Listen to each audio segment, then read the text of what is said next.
Marriage is between one man and one woman. Let freedom ring. The newest state fighting over gay marriage. How soon for this revolution? Bureaucracy always takes a little longer. I think gays and lesbians have a friend in the White House. Is the president really the gays' friend indeed when it comes to marriage and the military? The Holocaust is a uniquely Jewish event. Outrage over including murdered gays in this memorial. Who has claim to the Holocaust? It is not right. It is not proper.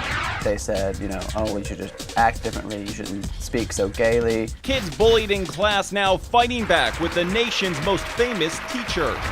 Never forget where you came from, and mugshots are forever. Vanessa Williams gives up what's new now and next only on 365. This show could not be any gayer. And going gay at the Tonys. It is a gay event in many different ways. What Jane Fonda told me about gay marriage. Hello, Dolly. We love you, Dolly. How Dolly dished about gay men. 365. And what the gayest puppet on Broadway is probably watching right now. And my favorite thing, to be honest, about the show, I'm looking at him right here. 365 Gay News, powered by CBS News, starts now. We don't have the same protection or rights. Gay couples and straight lawmakers uniting to take a new state down the aisle for gay marriage. Hello, everyone. I'm Russ Palombo, reporting tonight from the home of the CBS Evening News in New York. Not far from where the Bill of Rights was signed, a new fight has just been born for the right to gay marriage. Pennsylvania lawmakers have now made their first move towards legalizing it, but it may be a tough battle against public opinion. Ben Cimino has the story from Philadelphia. Ben. Well, Ross, on the streets of Pennsylvania, support for gay marriage is increasing, but the numbers are not quite where advocates need them to be. What do you think? Right here? This is good? Kevin Burns and Jamie Rayner will plant this tree in their backyard as part of their marriage ceremony. From a spiritual perspective, we will be as married as any heterosexual couple. About 60 friends and family members will sign this certificate witnessing the union, and a priest will preside.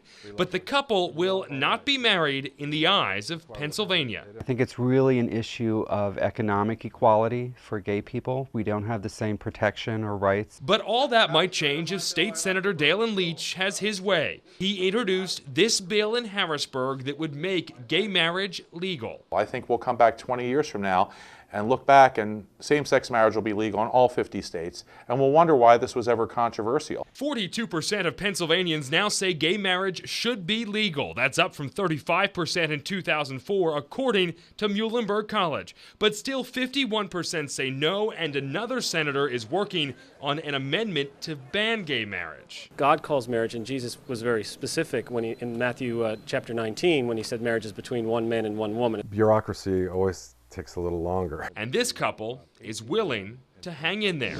Now, Senator Leach is hoping for a hearing on his bill in Pennsylvania sometime this fall. He wants to at least use that to move the conversation forward. In Philadelphia, I'm Ben Cimino. Ross, back to you. Thanks, Ben. 6 states have now said I do to gay marriage. New Hampshire Governor John Lynch signed that state's measure into law last week. It joins Massachusetts, Connecticut, Vermont, Maine, and Iowa as the only states where gay marriage is now legal. But a voice from the past is now trying to push gay marriage forward on the national level. Cleve Jones is rallying the troops to demand that Congress provide marriage rights for LGBT Americans. He first fought for gay rights with Harvey Milk in San Francisco, and now recently at the Utah Pride Festival, Jones announced plans for a march on Washington this October to make a national demand for equal rights. On that front, President Obama recently speaking out, saying the gay community has a, quote, friend in the White House. In an interview with NBC News, the president laid out his ongoing commitment and outlined what he sees as the government's role in marriage issues. I think gays and lesbians have a friend in the White House because I've consistently committed myself to civil unions, making sure that they have the ability to visit each other in hospitals, that they are able to access benefits, that they are have a whole host of legal rights. I don't think that it makes sense for the federal government to get in the business of determining what marriage is. The president also supporting the gay community while overseas, and it came as he was speaking up for the rights of all those persecuted during his historic visit to the former Buchenwald concentration camp. Also to this day, there are those who perpetuate every form of intolerance, racism, anti-Semitism, homophobia, xenophobia, sexism, and more. Hatred that degrades its victims and diminishes us all. 56,000 people were killed at Buchenwald, including the father of Holocaust survivor and Nobel laureate Elie Wiesel. Back here stateside, a plan to expand the Holocaust Memorial in New York is now sparking controversy because it includes gays. Sean Hennessy has the story from Brooklyn. It was an atrocity unmatched in world history, the Holocaust, a systematic extermination of 6 million Jews during World War II. The Nazi annihilation is remembered at the Holocaust Memorial Park next to Sheepshead Bay, a site now too inclusive for some. The Holocaust is a uniquely Jewish event. That is a fact. You cannot take away from that. Assemblyman Dov Hikind is livid with the city's decision to create markers recognizing the 5 million others killed, such as gypsies, the mentally and physically disabled, homosexuals, and Jehovah's Witnesses. They were part of victims of the Nazis, not part of the Holocaust. It is not right. It is not proper. Hikind says including all the groups means the memory of the Jewish victims is diminished.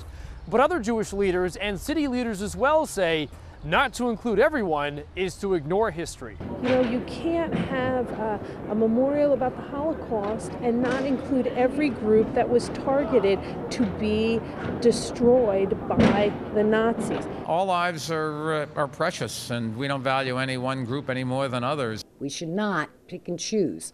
Let's make it all Jews. This is not a private park. This is a city park. A city park in line with national standards. We did some research with the Holocaust Museum in Washington, D.C. just to understand what is the broad concept of the understanding of the Holocaust, and it seems to be a reasonable thing. Hikind says the only reasonable thing left to do is change the park's name. Anything else, he says, is an injustice to Jews. In Sheepshead Bay, Sean Hennessy, CBS 2 News. Thanks, Sean. The U.S. Supreme Court has now refused to get involved in a challenge to Don't Ask, Don't Tell. Former Army captain and Iraqi war veteran James Pertangelo had appealed to the court to rule the policy unconstitutional after he was dismissed. The Obama administration had promised to repeal Don't Ask, Don't Tell, but has made no move to do so far. Meanwhile, gay members of the military are still losing their jobs, including a decorated Air Force pilot with 18 years of experience spanning 3 wars. Lieutenant Colonel Victor Fehrenbach is being discharged under Don't Ask, Don't Tell after a civilian turned him in. I played by the rules. I did my part. I kept my private life private. Again, this wasn't voluntary. I didn't come out and challenge the law. In some ways, the law challenged me. Fehrenbach joins more than 200 service members who have been kicked out since President Obama took office in January. A lesbian mom now taking her fight to stay in the U.S. to Capitol Hill. Shirley Tan told a Senate committee same-sex spouses should have residency and citizenship rights just like straight spouses. Tan and her domestic partner are raising twin sons in California. They were recently spared deportation, though, by special legislation sponsored by Dianne Feinstein. West Virginia's state Supreme Court has now ruled that an 18-month-old girl can stay with the lesbian foster moms who have raised her. A judge had ordered the girl be placed with a straight couple, one that actually had a chance of adopting her, but the state Supreme Court ruled in the lesbians' favor after seeing that the child was thriving with them.